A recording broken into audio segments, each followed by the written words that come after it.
Good afternoon. We are Team 4 Elite Engineers, and this is our research vessel project selection project presentation for INDE 6332 for spring 2024.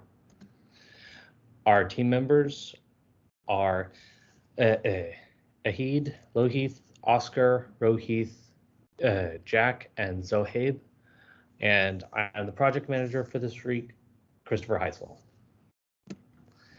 Project background of the class project for the semester is that the client is the Texas Department of Parks and Wildlife. The idea is we are creating a RFI or RFP to deliver a small powerboat for the marine research. As the rest of the project looks like, we are going to be designing and evaluating the entire process for making this vessel. The project selection phase is critical to make sure we have a good semester. The major design parameters were given to us as part of the assignment by our professor. The first design parameter is the vessel size. We have the choice between a 34-foot, 36-foot, or 38-foot boat. The hull material is either a fiberglass or aluminum hull. On the left is a close-up of the layering that is part of any fiberglass material, while on the right is an example of an aluminum hulled boat. Obviously, this is one with an aluminum windshield.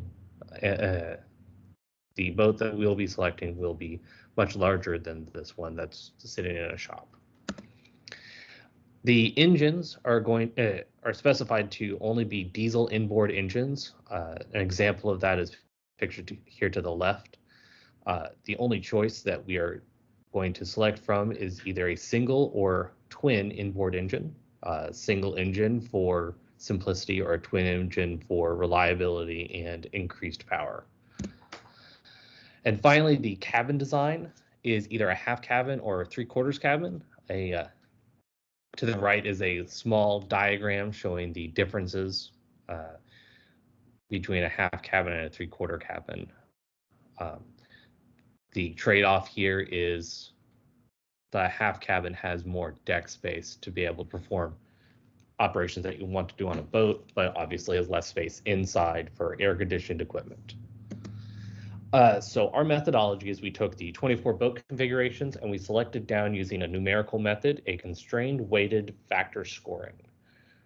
And we selected the following factors: construction cost, both labor and materials as separate factors, fuel and maintenance costs, cruising speed, the boat capacity, and the maximum wind and maximum sea heights that our boat will be able to perform in.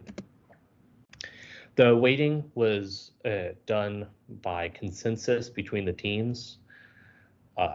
Most of the weight was put onto the construction cost, with the next highest category being the capacity of the boat, as if it's too small, then it's not going to be very useful. The constraints were voted on by each team member, and then each suggestion was averaged to produce the constraints shown in this table. The main constraint that was not voted on was the cruising speed, which was a requirement of the project to be able to maintain 20 knots.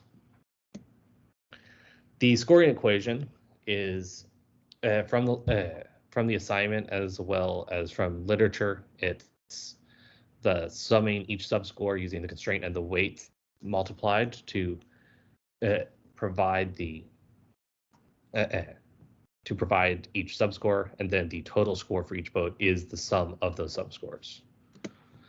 The resulting scores, all 24 is too many to really look at, but here's an example of the top 10 boats.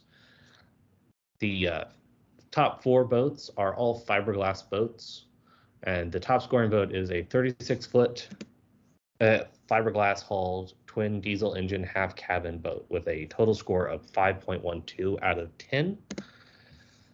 Now that we have that boat configuration selected, we will do the rest of the project referencing this configuration.